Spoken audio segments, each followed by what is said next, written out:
जिल्हा परिषद रणभूमीत साधना गवळींची पुन्हा एंट्री। विरगाव गटातून पुन्हा गवळींचा झंझावात बघायला मिळणार आहे।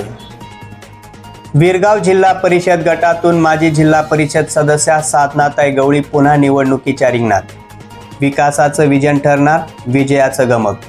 आदिवासी बहुल तालुक्यातील बहुजन समाजाच्या राजकीय नेतृत्वासाठी सत्ताकारणातील सर्वाधिक मोठे पद ठरणाऱ्या व मिनी मंत्रालय समजल्या जाणाऱ्या जिल्हा परिषद सदस्य पदासाठी नवीन आरक्षण लागू झाले आहे। आदिवासी बहुल भागात आदिवासींसाठी तर उर्वरित भागात बहुजनांसाठी आरक्षित निश्चित झाले आहे।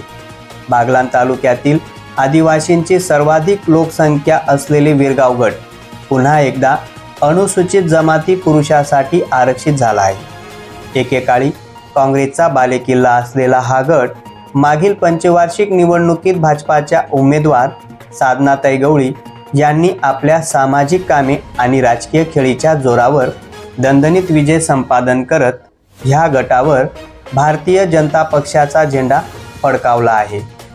यंदाच्या निवडणुकीतही त्यांनी पुन्हा विरगाव गटातून आपल्या उमेदवारीचे संकेत दिले असून गाव भेटी घेण्यास सुरुवात केली आहे।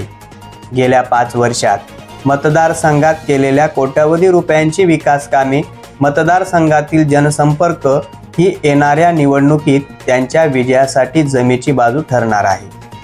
मागील विधानसभा निवडणुकीत माणसापेक्षा पक्ष मोठा हे ब्रीद अंगीकारून त्यांनी निवडणूक रिंगणातून माघार घेतली होती।